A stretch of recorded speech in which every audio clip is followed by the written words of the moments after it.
എല്ലാവർക്കും ഹൃദയം നിറഞ്ഞ നമസ്കാരം. കഥേമമ്മയുടെ ഇന്നത്തെ അധ്യായത്തിലേക്ക് എല്ലാവർക്കും ഹാർദമായ സ്വാഗതം. ഭഗവാൻ ധർമ്മശാസ്താവിനെ കുറിച്ച് ഒരാഴ്ചക്കാലം മുഴുവൻ നമ്മൾ കേട്ടു. ഇന്നേ ദിവസം ഭഗവാന്റെ കുടുംബത്തെക്കുറിച്ചാണ് നമ്മൾ പറയുന്നത്. ഭഗവാന്റെ ഭാര്യമാരെക്കുറിച്ച്, ഭഗവാന്റെ മകനെക്കുറിച്ച് ഒക്കെ നമുക്ക് ഒന്ന് ചെറിയ തോതിൽ മനസ്സിലാക്കാൻ ശ്രമിക്കാം.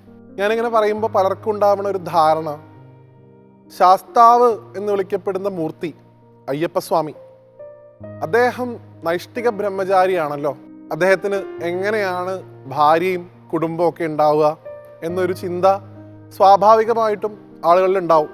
തെറ്റു പറയാൻ പറ്റില്ല. പക്ഷേ അത് അടിസ്ഥാനമായിട്ട് ശാസ്താവും അയ്യപ്പനും തമ്മിലുള്ള വ്യത്യാസം മനസ്സിലാക്കുന്നതിലൂടെ പരിഹരിക്കാൻ സാധിക്കും എന്നുള്ളത് തന്നെയാണ്. ധർമ്മശാസ്താവ് എന്ന് വിളിക്കപ്പെടുന്ന വേദപാരമ്പര്യമുള്ള മൂർത്തിക്ക് ഭാര്യമാരുണ്ട്, മകനുണ്ട്.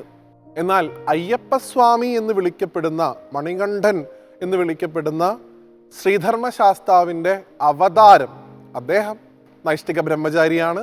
അദ്ദേഹത്തിന് ഭാര്യമാരില്ല, കുടുംബമില്ല. അപ്പം അതുകൊണ്ട് തന്നെ നമ്മളിവിടെ സംസാരിക്കുന്നത് അയ്യപ്പനെ കുറിച്ചല്ല, മണികണ്ഠനെ കുറിച്ചല്ല, മറിച്ച് ഭഗവാന്റെ മൂലസ്രോതസ്സായിട്ടുള്ള സാക്ഷാൽ ധർമ്മശാസ്താവിനെ കുറിച്ചാണ്. എങ്ങനെയാണോ കൃഷ്ണൻ തൻ്റെ മൂലസ്രോതസ്സായിട്ടുള്ള വിഷ്ണുവിനെ വിചാരം ചെയ്യുന്നത്, അതുപോലെ സാക്ഷാൽ അയ്യപ്പസ്വാമി തൻ്റെ മൂലസ്രോതസ്സായിട്ടുള്ള ആ ധർമ്മശാസ്താവിനെ വിചാരം ചെയ്ത് മണിമണ്ഡപത്തിലിരുന്ന് ധ്യാനിച്ച് ആ ശാസ്താവിൽ വിലയം പ്രാപിച്ചു എന്നാണ് നമ്മൾ പറയാറുള്ളത്. അതുകൊണ്ട് തന്നെ ധർമ്മശാസ്താവിൻ്റെ കുടുംബത്തെക്കുറിച്ചാണ് നമ്മൾ സംസാരിക്കുന്നത് എന്നുള്ള ബോധ്യം ഇത് കേൾക്കുന്ന ഓരോ അയ്യപ്പ ഭക്തർക്കും ഉണ്ടാവണം എന്നുള്ളതാണ് എളിയ അഭ്യർത്ഥന. ആരൊക്കെയാണ് ഭഗവാന്റെ ഭാര്യമാർ, അല്ലെങ്കിൽ ഭഗവാന്റെ സങ്കല്പങ്ങൾ എങ്ങനെയൊക്കെയാണെന്ന് ആദ്യം നമുക്കൊന്ന് പരിശോധിക്കാം. പ്രധാനമായിട്ടും ഭഗവാനെ രണ്ട് തരത്തിലാണ് കുടുംബമായിട്ട് ആരാധിക്കാറുള്ളത്. ഒന്ന്, ഭഗവാനെ രണ്ട് ഭാര്യമാരോട് കൂടിയിട്ടുള്ള ഒരു ഭാവവും, രണ്ട്, ഒരു ഭാര്യയോടും ഒരു മകനോടും കൂടിയിട്ടുള്ള ഒരു ഭാവവും. ഇതിൽ ആദ്യത്തെ ഭാവം, രണ്ട് ഭാര്യമാരോട് കൂടിയിട്ടുള്ള ഭാവത്തിൽ ഭഗവാന്റെ രണ്ട് ഭാര്യമാരായിട്ട് വർത്തിക്കുന്നത് പൂർണാദേവിയും പുഷ്കലാദേവിയുമാണ്. പൂർണ്ണ പുഷ്കല സമേതനായിട്ടുള്ള ശാസ്താവ്. ആ ശാസ്താവാണ് അച്ഛൻ കോവിലിൽ ഇരിക്കുന്നത്.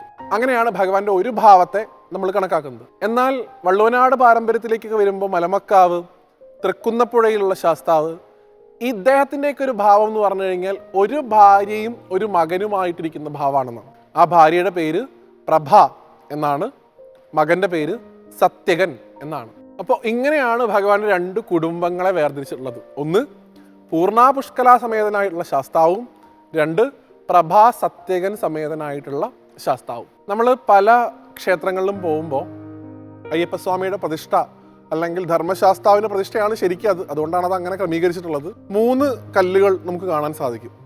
നടുക്കൊരു കല്ല്, അതിൻ്റെ അപ്പുറത്തൊരു ശില, ഇപ്പുറത്തൊരു ശില. അങ്ങനെ ഒരു വിഗ്രഹം കാണുമ്പോൾ മനസ്സിലാക്കുക അത് ധർമ്മശാസ്താവാണ് ആത്യന്തികമായിട്ട്. ഒന്നുകിൽ ആ 3 ശിലകൾ കാണുമ്പോൾ മനസ്സിലാക്കേണ്ടത്, ഒന്നുകിൽ ഇത് പ്രഭയും സത്യകനും ചേർന്നിട്ടുള്ള ഭഗവാന്റെ കുടുംബമായിരിക്കുന്ന ഭാവമാണ്, അല്ലെങ്കിൽ പൂർണ്ണയും പുഷ്കലയും ചേർന്നിട്ടുള്ള ഭഗവാന്റെ ദാമ്പത്യ ഭാവത്തിലുള്ള ക്ഷേത്രമാണ്. ഇതിലേതാണെന്നുള്ളത് അവിടുത്തെ ആചാര്യന്മാരോട് ചോദിച്ചാൽ അവർ പറഞ്ഞു തരും. ഇപ്പം ഇവിടെ ഉള്ളത് പൂർണ്ണ പുഷ്കലയാണ്, അല്ലെങ്കിൽ പ്രഭാ സത്യകനാണ്. അത് മനസ്സിലാക്കിയിട്ട് ഭഗവാനെ പ്രാർത്ഥിക്കുമ്പോൾ ആ ഭാവത്തിലുള്ള ഭഗവാന്റെ അനുഗ്രഹമാണ് നമുക്ക് കിട്ടുക.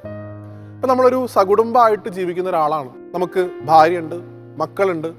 നമുക്ക് എളുപ്പത്തിൽ കണക്ട് ചെയ്യാൻ പറ്റുക പ്രഭയും സത്യകനുമായിട്ടുള്ള ആ ഭാവത്തിലുള്ള ശാസ്താവിനെയാണ്. ഇപ്പം നമ്മൾ വിവാഹം നടക്കാൻ താല്പര്യമുള്ള ആളുകൾ, അല്ലെങ്കിൽ വിവാഹമായിട്ട് ബന്ധപ്പെട്ട പ്രയാസങ്ങൾ നടക്കുന്ന ആൾക്കാർ, അവരൊക്കെ പ്രാർത്ഥിക്കേണ്ടത് ആത്യന്തികമായിട്ട് പൂർണ്ണയും പുഷ്കലയും സമേതനായിട്ടിരിക്കുന്ന ശാസ്താവിനെയാണ്. നല്ല ജീവിത പങ്കാളികളെ ഭഗവാൻ തരും. ഇതൊക്കെ ജീവിതത്തിൻ്റെ, മനുഷ്യജന്മത്തിൻ്റെ ഒരു കേന്ദ്രീകൃതമായിട്ടുള്ള അവസ്ഥയിലുള്ള ആരാധനാ രീതികളാണ്. നമുക്ക് എപ്പോഴും ഈ ലൗകികമായിട്ടുള്ള അവസ്ഥ മാത്രം പറ്റില്ലല്ലോ. കുറച്ചുകൂടെ ആധ്യാത്മികമായിട്ടുള്ള ചിന്തകളും നമ്മുടെ ഈ മനുഷ്യജന്മത്തിൽ നമ്മൾ ശീലിക്കേണ്ടതായിട്ടുണ്ട്. അതുകൊണ്ട് ഭഗവാന്റെ ഈ 2 ഭാവങ്ങൾക്കും മുകളിലായിട്ടാണ് ധർമ്മശാസ്താവിൻ്റെ നൈഷ്ഠിക ബ്രഹ്മചാരിയായിട്ടുള്ള അയ്യപ്പൻ്റെ ചൈതന്യം കൂടെ ചേർന്ന് വരുന്ന ശബരിമല ക്ഷേത്രത്തെ നമ്മൾ കാണുകയും ചെയ്യുന്നത്. അപ്പോൾ ശബരിമലയിൽ ഇരിക്കുന്ന ഭഗവാൻ ആയിരിക്കില്ല ഒരിക്കലും മലമക്കാവുള്ളത്, അദ്ദേഹം ആയിരിക്കില്ല ചിലപ്പോൾ അച്ചൻകോവിലുള്ളത്, അല്ലെങ്കിൽ അദ്ദേഹം ആയിരിക്കില്ല തൃക്കുന്നപ്പുഴയിലുള്ളത്. ഓരോ സ്ഥലത്തും ഭഗവാന്റെ ഭാവം വ്യത്യാസമാണ്. നൈഷ്ഠിക ബ്രഹ്മചാരിയായിട്ടുള്ള യോഗപട്ടം ധരിച്ചിട്ടുള്ള താപസനായിട്ടുള്ള ശാസ്താവാണ് ശബരിമലയിൽ ഇരിക്കുന്നത്? അദ്ദേഹത്തിന് ഭാര്യയില്ല. മറിച്ച് അച്ചൻകോവിലേക്ക് വരുമ്പോഴോ മലമക്കാവ് വരുമ്പോഴോ തൃക്കുന്നപ്പുഴയിലേക്ക് വരുമ്പോഴോ അവിടെ ഒന്നുകിൽ ഭാര്യമാരോ അല്ലെങ്കിൽ ഭാര്യയോ മകനോ ഭഗവാന്റെ കൂടെയുണ്ട്. ഇതൊക്കെ എന്തിനു വേണ്ടിയിട്ടാണ് ഇങ്ങനെ പല ഭാവങ്ങൾ പറഞ്ഞിട്ടുള്ളത്? നമ്മൾ ഓരോ മനുഷ്യരും വ്യത്യസ്തരാണ്. ഓരോരുത്തർക്കും അവർക്ക് അനുയോജ്യമായിട്ടുള്ള മൂർത്തിയെ ആരാധിക്കാനാണ് താല്പര്യം. ചിലർക്ക് ദാമ്പത്യാവസ്ഥയിലുള്ള ഭഗവാനെ കാണാനാവും താല്പര്യം. ചില ആൾക്കാർക്ക് മകനോട് കൂടിയിരിക്കുന്ന ഭഗവാനെ കാണാനാവും താല്പര്യം. ചില ആൾക്കാർക്ക് ബ്രഹ്മചാരിയായിട്ടുള്ള ഭഗവാനെ കാണാനായിരിക്കും താല്പര്യം.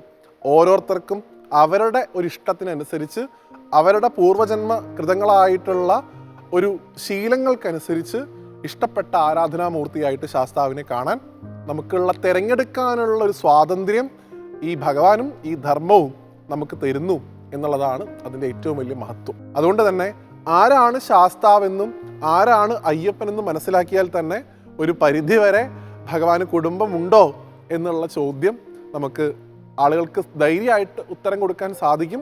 അയ്യപ്പന് കുടുംബമില്ല, ശാസ്താവിന് തീർച്ചയായിട്ടും കുടുംബമുണ്ട് എന്നുള്ള വ്യാഖ്യാനം പറഞ്ഞു കൊടുക്കാൻ നമുക്ക് ശേഷം വരുന്ന തലമുറയുള്ള കുട്ടികൾക്കും സാധിക്കട്ടെ. അങ്ങനെയുള്ള ശ്രീധർമ്മശാസ്താവിൻ്റെ തൃപ്പാദങ്ങളിൽ സാഷ്ടാംഗം നമസ്കരിച്ചുകൊണ്ട് ഇന്നത്തെ ഈ അധ്യായത്തിന് വിട പറയുന്നു.